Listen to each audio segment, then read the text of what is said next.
సహనం లేకపోతే సంసారంలో ముందుకు కొనసాగలేము. కాబట్టి నేను మనం చేస్తున్నాను, మన ఆధ్యాత్మిక జీవితంలో ప్రభు మనకు నేర్పుతుంది సహనం అనేది చాలా ఇంపార్టెంట్. అది మన పితరుడైనటువంటి మోషేలో మనం చూడగలుగుతాం. సహనం అనేది అతనికి ఉంది. రెండవది నమ్మకస్తుడు. నమ్మకంగా ఉన్నారు మనం సంఘంలో, కుటుంబంలో, ప్రతి విషయంలో దేవునికి నమ్మకంగా ఉన్నప్పుడు నమ్మకంగా ఉన్న వారికి దీవులు మెండుగా కలుగుతాయి. ఇక్కడ దినాల్లో మనం ఉన్నాం. దేవుడి దీవులు కావాలంటే నమ్మకం అవసరం. నేను అదే మాట తల్లి కొరకు నమ్మకంగా చాలా నమ్మకం. దేవుడి పరిచర్య నమ్మకంగా చేయాలి. ఆశీర్దిస్తాడనేటువంటి విషయాన్ని తల్లి కైపడుకుంది. కనుక ఈ రోజు ఈ కుటుంబాన్ని లేక సంఘాన్ని ఈ ఆశ్చర్యకరమైన దీవులతో మనం చూడగలుగుతున్నాం. నిజంగా ఇక్కడ చెప్పినట్టు బిషప్ గారు చెప్పినట్లుగా ఈ సంఘ పరిచర్యలో తల్లి గారి ప్రార్థనే మనందరిలో నడిపించింది.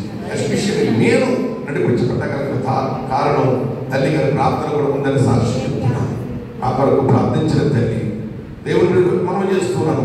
120 సంవత్సరాల వయసులో మోషే పొందుకున్న సాక్షి చనిపోయినప్పుడు సాక్షి తెలుసా? అతడు సాత్వికుడు, నమ్మకస్తుడు. వీళ్ళందరిలో కూడా నమ్మకస్తుడు. 120 అయిపోయింది. రెండవ మాట చూద్దాం. దినవృత్తాంతాల 2వ గ్రంథం. దినవృత్తాంతాల 2వ గ్రంథం. అందరూ పరిశుద్ధ గ్రంథాన్ని తీయండి. దినవృత్తాంతాల 2వ గ్రంథం 24వ అధ్యాయం 16వ వచనం. 24:16. అమ్మా ఓకే. చూడండి, అతడు చూడండి 5వ వచనం ఏముంటుందంటే, యెహోయాదా దినములు గడిచిన వృద్ధుడై చనిపోయిను. అతడు చనిపోయినప్పుడు 130 సంవత్సరాలు. స్తోత్రం. యాజకుడైనటువంటి యెహోయాదా పడుతున్నటువంటి ఒక యాజకుడు అతడు చనిపోయినప్పుడు 130 సంవత్సరాల వయసు. అతడు దేవుని దృష్టికి, తన ఇంటి వారి దృష్టికి మంచివాడై ప్రవర్తించెను. ఆమేన్. ఎలా ప్రవర్తించాడంటే మంచివాడిగా ప్రవర్తించాడు. ఎవరెవరికి? ఇంటి వారికి, దేవుని దృష్టికి. చాలా జాగ్రత్త. మన అంత్యపు దినాలలో మన సాక్షి ఏ విధంగా ఉంటారో 3 విషయాలు. ఒకటి మోషే సాక్షి విన్నాం. రెండవది యాజకుడైనటువంటి యెహోయాదా యొక్క సాక్షి ఉందో తెలుసా?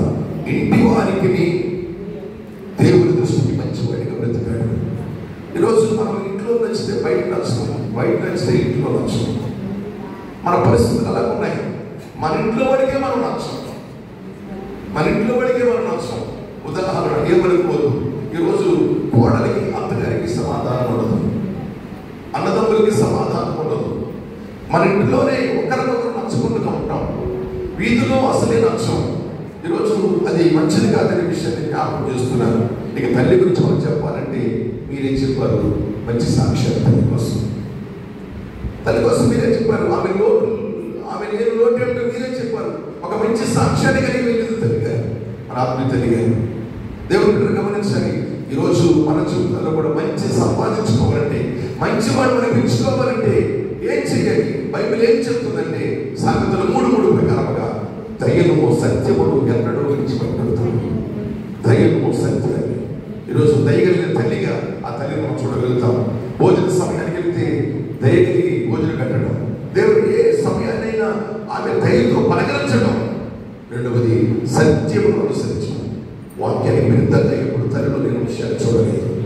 వాక్య పూర్వకాలతో నడిపించబడినటువంటి తల్లిగా ఆ తల్లి లేదు. ఈరోజు నేనంటాను, మీరైనా నేనైనా మనమెవరమైనా సత్యమును అనుసరించి నడుచుకుంటే అంటాడు అటు దేవుని దృష్టికి, మనుషుల దృష్టికి మంచివాడు అనిపించుకుంటాడు. ఒక మంచి సాక్ష్యాన్ని మనం పొందుకోవాలంటే సత్యాన్ని విడిచిపెట్టద్దు. ఏమిటే సత్యం? వాక్యం. వాక్యాన్ని విడిచిపెట్టద్దు. వాక్యం అవసరం. వాక్యం అనగానే మన జీవితాల్లో సాక్ష్యం సంపాదించగలుగుతాం. దేవుడు గమనించండి. ఒకటి 120 సంవత్సరాల విషయాన్ని చూడగలిగాం. రెండవది 130 సంవత్సరాలు ఉన్నటువంటి యాజకుడైన యెహోయాదాను చూడగలిగాం. ఇక ముగించిపోతున్నాను. మూడవదిగా యోబు గ్రంథం. అందరికీ తెలుసు. ఆఖరి అధ్యాయంలో అతని గురించి రాయబడిన మాట 42:16. అతని తరువాత యోబు 140 సంవత్సరాలు. స్తోత్రం. హల్లెలూయా. ఎన్ని సంవత్సరాలని? 140 సంవత్సరాలు బ్రతికి తన కుమారులు 4 తరములను చూశాడు. దేవుడు బిడ్డల 140 సంవత్సరాలు వయసు కలిగినటువంటి యోబు జీవిత చరిత్ర మనకి తెలియదా? 140 సంవత్సరాలు నాకేం తెలుసు మన సాక్షి యథార్థవంతుడు, చెడుతనం విసర్జించిన వాడు, యెహోవా యందు భయభక్తులు కలిగిన వాడు. అతను సాక్షి ఎంత మంచి సాక్ష్యం అంటే 140 సంవత్సరాలు బ్రతికి మంచి సాక్ష్యాన్ని సంపాదించిన బ్రతుకు చనిపోయినట్టు మనం చూస్తున్నాం. నా మాటలు ముగిస్తున్నాను. యోబు యొక్క మరి సాక్ష్యం తెలుసా? ప్రజలతో సాక్షి గ్రంథం తెలుసా? యోబు గ్రంథం 29వ అధ్యాయం మనం చూసినప్పుడు యోబు గ్రంథం 29 ముగించిపోతున్నాను. 29వ అధ్యాయము 8వ వచనం 29 వచనం చూస్తున్నాము. యవ్వనస్తులను దాముకొని ముసలివారు లేచి నిలబడ్డారు. అధికారులు మాట్లాడడం మాని నోటి మీద చేసుకున్నారు. ప్రధానులు మాట్లాడడం ఊరుకున్నారు. యోబు గారి జీవితంలో యోబు అలా వెళ్తుంటే యవ్వనస్తులు దాముకునేవారట, ముసలివారు లేచి నిలబడేవారట, అధికారులైన వాడు నోరు మూసి కూర్చునేవారు, ఎవరు మాట్లాడేవారు కదట. ఎక్కడొచ్చిందండి సంస్థ? క్రీస్తును సంపాదించుకున్నారు కనుక, యేసయ్యను కలిగి ఉన్నారు కనుక ఒక వ్యక్తిని మాట్లాడకుండా చేశారు. ఒక వ్యక్తి దగ్గర గౌరవాన్ని పొందుకున్నారు. ఈరోజు మనం చూస్తూ ఉన్నాము. దేవుడు బిడ్డరా, మన సేవకురాలు గురించి ఒక మాట చెప్పాలి.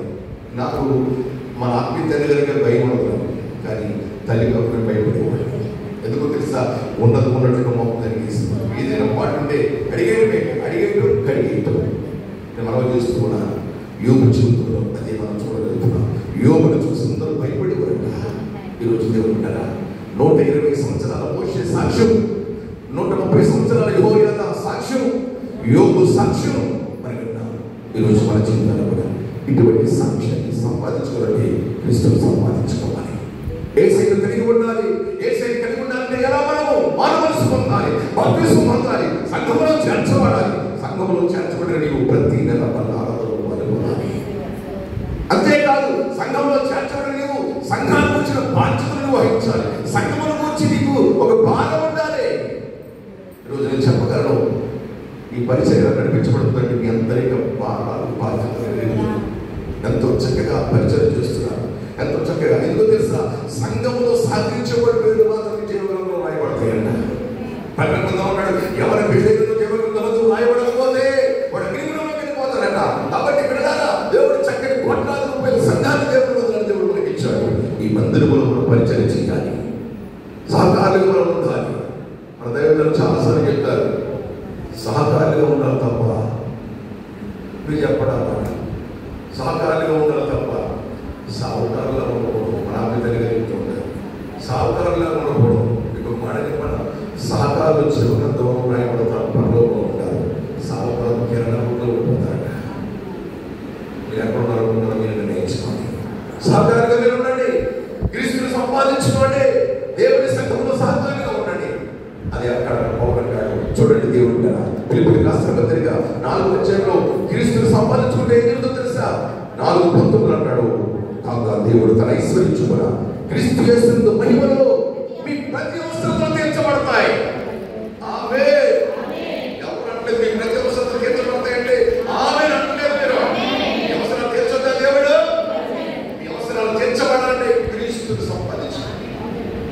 ఏ అవసరంతో వచ్చావో, ఏ కుడుగులు, ఏ బాధతో వచ్చావో నీ ప్రతి అవసరాన్ని నా దేవుడు తీరుస్తాడు. యేసయ్య తీరుస్తాడు. ఒకటి, యేసుని సంపాదించుకునే అవసరాలన్నీ తీరుస్తాడు. నీ బిడ్డల చదువులు కానీ, నీ వ్యాపారాలు కానీ, నీ కుటుంబంలో బాధలు కానీ, నీకున్న విచారాలు కానీ కొట్టివేసి నీ ప్రతి అవసరాన్ని దేవుడు తీరుస్తాడు. ఎంతే కాదు, 20మాట 3వ అధ్యాయంలో వస్తున్నాడు. దేవుడు 14 వచ్చాడు, క్రీస్తు యేసునందు దేవుని ఉన్నతమైన పిలుపు బహుమానము కలదు. క్రీస్తుని దేవుడు తెలుసండి, ఒక ఉన్నతమైన పిలుపు ఉందండి, ఒక ఉన్నతమైన పిలుపు ఉంది. ఆ పిలుపు అందుకునే తెలిపోయింది.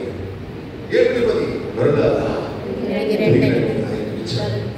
ఆయనలో ఉన్నతమైన పిలుపు ఉందండి. మరణం లెక్క చీకటి చేసుకోవడం, మన మరణం చచ్చిపోవడం అనేది ఆయన పిలుపు కాదు. మన మరణాన్ని పొందుకోవడం అనేది మన దేవుని చిత్తం కాదు. ఉద్యమించి దూకేయడం, ఉరేసుకోవడం, పెడుగుల రోజు చచ్చిపోవడం, ఎవరికైనా చచ్చిపోవడం అనేది దేవుడు ఉన్నతమైన పిలుపు కాదు. తల్లిని దేవుడు పిలిచాడు, యేసయ్య సంపాదించుకున్న తల్లి గారు యేసయ్య పిలిచాడు. అక్కడ నిత్య విశ్రాంతిలో ఉన్నారు. నేను ముగిస్తున్నాను. దేవుడు యేసును కలిగి ఉండండి, యేసును సంపాదించుకోండి, మీ ప్రతి అవసరాలు తీర్చబడతాయి. అంతేకాదు, ఆ కాలంలో దేవుడి చిత్తానుసారంగా పిలిచినప్పుడు మనం వెళ్ళిపోతాం. పౌలు అన్నాడు, క్రీస్తును సంపాదించుకోండి. ఎందుకయ్యా పౌలుని క్రీస్తును సంపాదించుకున్నారంటే అక్కడ అంటాడు చూడండి, ఆ 10వ వచనంలో 3వ అధ్యాయం 10వ వచనం లాస్ట్ రిఫరెన్స్ ఇది. 3:10 అంటాడు, ఏ విధవ చెప్తారైనను మృతుల్లో నుండి నాకు పునరుత్థానము కలగవాలని. చెప్పడం కొట్టి దేవుడు మెప్పపరచడం. హల్లెలూయా. ఎందుకైనా సంపాదించుకోవాలి అంటే యేసయ్య చెప్పాడు, నా యందు విశ్వాసం ఉన్నవాడు చనిపోయాడు, మళ్ళా పునరుత్థానం ఉంది. యేసుని సంపాదించుకుంటే, యేసుని కలిగి ఉంటే మనమందరం యేసయ్య లేచినట్టుగా మనం కూడా ఎవరిపోతున్నాం. అదే ఈ నిరీక్షణ. ఈ నిరీక్షణ మనల్ని సిగ్గుపరచడాన్ని తల్లిని మనం చూస్తాం. ఆ తల్లిని చూసే భాగ్యము కొరకై మీరు దేవుని సన్నిధిలో క్రీస్తును సంపాదించుకోండి. మీరు మీ కుటుంబాన్ని దేవుని సన్నిధిలో ప్రతి అవసరం తీర్చడానికి నడుచుకొని అటువంటి పరిశుద్ధ